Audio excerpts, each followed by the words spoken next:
केरल के बैकवाटर्स के किनारे एक घर खड़ा है। लोग उसे मिस्टी विला कहते हैं। सुबह के समय जब धुंध पानी के ऊपर तैरती है तो यह घर किसी तस्वीर जैसा लगता है, शांत, सुंदर और पूरा।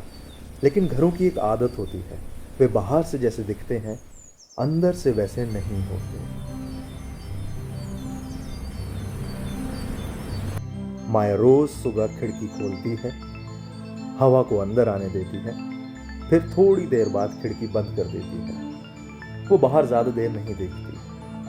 घर बड़ा है, कमरे ज्यादा हैं, आवाजें थोड़ी कम। 32 साल की उम्र में इस घर में अकेले रहना माया ने नहीं चुना था। कुछ फैसले कागज पर नहीं लिखे जाते, वे बस जिंदगी में आ जाते हैं। एयरबीएनबी की लिस्टिंग उसने एक रात डाली थी। ना तस्वीर बदली, ना विवरण बदला, ना ही उसको बढ़ाया। बस एक कमरा ऊपर वाला। 3 दिन बाद एक नोटिफिकेशन आया। नाम था विक्रम राय। माया ने प्रोफाइल तस्वीर देखी। साफ सुथरा चेहरा, सीधी सी मुस्कान। उसने तस्वीर को 2 बार देखा, उसे खुद भी नहीं पता क्यों। उसी के बाद दरवाजे की घंटी बजी। माया ने शीशे से बाहर देखा। गेट के पास एक गाड़ी खड़ी थी। पानी शांत था, जैसे कुछ आने से पहले सब थम जाता है। माया ने दरवाजा खोला। एक्सक्यूज मी मैडम, क्या यही मिस्टी विला है? और मिस्टी विला में एक नया कदम पड़ा।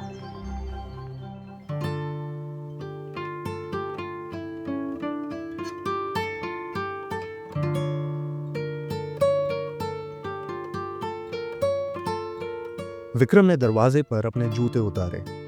माया ने ध्यान दिया, उसने पूछने से पहले ही सही जगह देख ली थी। उसका बैग हल्का था, जैसे वो ज्यादा दिनों के लिए नहीं आया हो, या जैसे उसे ज्यादा चीजों की जरूरत ही ना हो। आपका घर बहुत शांत है, विक्रम ने कहा। यह तारीफ नहीं थी, ये एक टिप्पणी थी। माया ने सिर हिलाया और सीढ़ियों की तरफ इशारा कर दिया। ऊपर का कमरा मेहमानों के लिए था, नीचे का हिस्सा निजी। विक्रम ने सवाल नहीं पूछा। सीढ़ियां चढ़ते हुए उसकी नजर दीवार पर टंगी एक पुरानी घड़ी पर गई। घड़ी चल नहीं रही थी। विक्रम ने फिर भी कुछ नहीं पूछा। कमरा सादा था, खिड़की से पानी दिखता था। डेस्क, कुर्सी, एक छोटा सा लैंप। विक्रम ने बैग रखा, खिड़की खोली, हवा को अंदर आने दिया। नीचे माया रसोई में खड़ी थी। उसे ऊपर से कदमों की आवाज सुनाई दे रही थी। वो गिन नहीं रही थी, फिर भी न जाने क्यों ध्यान दे रही थी। रात को घर शांत था, या इतना शांत कि आवाजें साफ सुनाई देती थी। माया की आंख खुली। कोई चल रहा था, या न जाने घर सांस ले रहा था। वो उठी नहीं। कुछ देर बाद आवाज भी रुक गई। अगली सुबह विक्रम जल्दी उठ चुका था। वो बाहर बैठा था, लैपटॉप खुला हुआ। टाइप नहीं कर रहा था, बस देख रहा था। माया ने कॉफी रखी। विक्रम ने कप उठाया। पीने से पहले 1 सेकंड रुका, फिर मुस्कुराया। धन्यवाद मैडम, उसने कहा। उस मुस्कान में कुछ भी गलत नहीं था, और शायद यही बात सबसे ज्यादा सही नहीं लग रही थी। सुबह की रोशनी मिस्टी विला में धीरे ही आती थी, जैसे घर से इजाजत मांग रही हो। माया रसोई में पहुंची और वहीं रुक गई। कुछ बदला हुआ था। सिंक साफ था, बहुत साफ। काउंटर पर रखी चीजें उसी जगह थी, पर उसी तरीके से नहीं थी। कपों की कतार ने उसे अशोक की याद दिला दी। उसने कुछ नहीं कहा। कॉफी बनाई रोज की तरह। विक्रम देर से नीचे आया। आप जल्दी उठती हैं मैडम, उसने कहा। माया ने सिर हिलाया। विक्रम की नजर उसके चेहरे पर नहीं थी, वो उसके हाथ देख रहा था।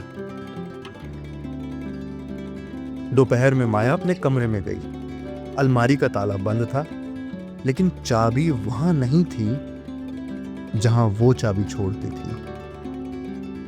दराजें खोली, सब कुछ वहीं था, फिर भी कुछ नहीं था।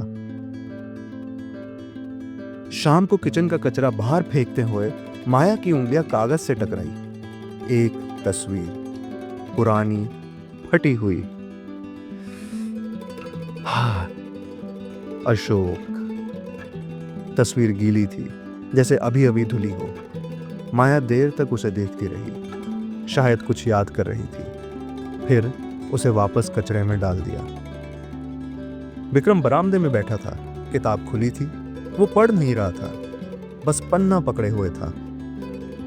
रात को माया को लगा अब घर छोटा हो गया है, दीवारें पास आ गई है।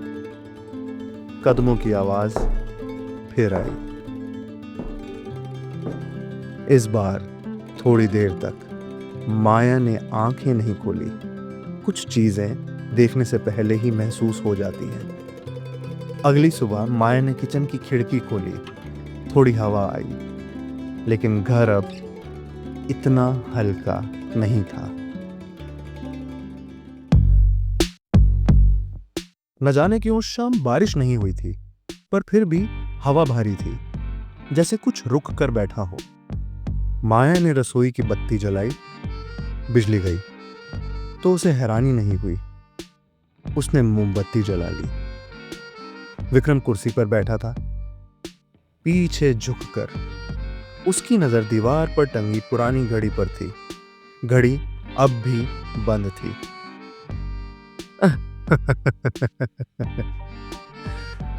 ये घड़ियां भी ना अक्सर मैडम सही वक्त पर रुक जाती है। माया ने उसकी तरफ नहीं देखा। कॉफी उबल रही थी। विक्रम ने कप उठाया, पीने से पहले रुका, फिर कप को सूंघा। आप कॉफी हर बार एक जैसी बनाती हैं, उसने कहा। ये तारीफ नहीं थी। माया जी, कुछ लोग, विक्रम ने यूं ही जोड़ा, यादों को भी इसी तरह से नाप तोल कर रखते हैं ना? क्यों माया जी, आप यहां लिखने आए हैं? उसने पहली बार बोला। विक्रम मुस्कुराया। लिखना तो मैडम सिर्फ शब्दों का थोड़ी होता है। माया ने कॉफी नहीं पी। कुछ हादसे इतने साफ होते हैं ना मैडम कि लोग सवाल करना ही भूल जाते हैं। क्यों? सही कह रहा हूं मैं? माया की उंगलियां कप के किनारे रुकी नहीं। और कुछ सवाल इतने निजी होते हैं ना मैडम, साला आदमी खुद को भी नहीं पूछता।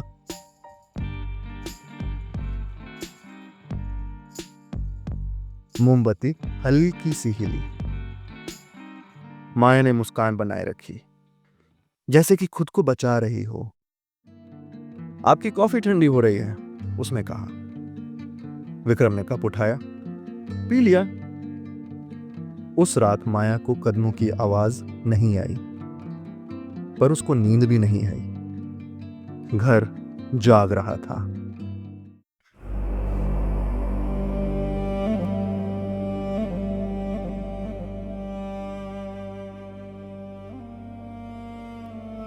अब तो आप जानते ही हो कि मिस्टी विला में सुबह देर से आती है, या शायद घर उसे आने ही नहीं देता। माया रसोई में खड़ी थी, कॉफी उबल रही थी। विक्रम बाहर बैठा था, हर बार की तरह, लैपटॉप खुला हुआ था। स्क्रीन पर शब्द भी थे, पर कहानी नहीं। विक्रम अब घर को जानने लगा था। कब माया उठती थी, कब खिड़की खुलती थी, कब कॉफी बनती थी। कुछ आदतें समय के साथ कबूल हो जाती हैं, कुछ इंतजार मांगती हैं। विक्रम ने एक लाइन लिखी, फिर झट से डिलीट कर दी। उसने दोबारा लिखा, शी नेवर रिएक्ट्स इमीडिएटली। फिर लैपटॉप बंद कर दिया। माया ऊपर गई। दवाइयों की अलमारी धीरे से खुली। लेबल पुराने थे, कुछ पढ़े जा सकते थे, कुछ नहीं पढ़े जा सकते थे। माया ने एक बोतल उठाई, फिर पता नहीं क्यों झट से वापस रख दी।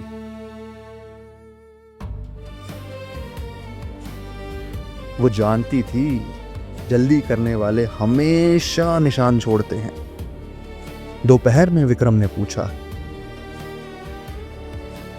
माया जी आप ज्यादा बाहर नहीं जाती क्या? माया ने सिर हिलाया। जी घर ही काफी है, उसने कहा। विक्रम मुस्कुराया। उसे लगा यह जवाब थकान का था। थकान नहीं, डर का। शाम को कॉफी फिर बनी। इस बार माया ने कप को छुआ ही नहीं। विक्रम ने ध्यान नहीं दिया, या ध्यान दिया और पता नहीं क्यों, शायद समझा नहीं। उसे लगा अब खेल उसके हाथ में है और ये उसकी पहली गलती थी। रात को घर बहुत शांत था, इतना शांत कि बिल्कुल भरोसा ही हो जाए। हर बार की तरह मिस्टी विला में सुबह शांति थी, जैसे रात में कुछ छोड़ा ही ना हो। माया रसोई में खड़ी थी, कॉफी बन रही थी, रोज की तरह। विक्रम नीचे आया। उसके चेहरे पर वही सदी हुई मुस्कान थी। अब उसमें जल्दबाजी नहीं थी। आज जल्दी उठ गए? माया ने पूछा। विक्रम ने कंधे उचका दिए। मैडम हमारी तो आदत है, उसने कहा। कॉफी उसके सामने रख दी गई। विक्रम ने उठाया और कप से कॉफी पी ली। इस बार रुका नहीं, सीधी पी ली। पहले उसकी उंगलियां कप के हैंडल पर थोड़ी देर तक ठहरी रही, फिर ढीली पड़ गई। उसने कुछ कहना चाहा, पर उसके मुंह से उस समय शब्द बाहर नहीं निकल पाए। माया पास आई। उसके हाथ तो खाली थे, उसका चेहरा भी शांत था। तुमने बहुत ध्यान से देखा, बहुत सही सवाल भी पूछे। विक्रम की आंखें कुछ ढूंढ रही थी, शायद कोई आखिरी जवाब। पर हर चीज, माया ने धीरे से जोड़ा, बाहर से नहीं समझी जाती विक्रम जी। माया की आंखों में एक शैतान था। विक्रम कुर्सी से फिसल गया। आवाज नहीं हुई। घर ने कुछ नहीं कहा। दोपहर में बागीचे में नई मिट्टी डाली गई। माया ने हाथ धोए। पानी के किनारे एक एसयूवी खड़ी मिली, बिल्कुल खाली। पुलिस भी आई, देखा, चली भी गई। मिस्टी विला जैसा था वैसा ही रहा। शाम को एक नई बुकिंग आई, नया नाम, नया चेहरा। माया ने फोन बंद किया, साड़ी का पल्लू ठीक किया, मुख्य दरवाजे पर खड़ी हो गई। घर शांत था, जैसे किसी का इंतजार हो रहा हो। और घर की घंटी बजी। माया ने दरवाजा खोला। बहन जी, क्या यही मिस्टी विला है जी? और आगे ही कहानी आप सभी के हाथ में है।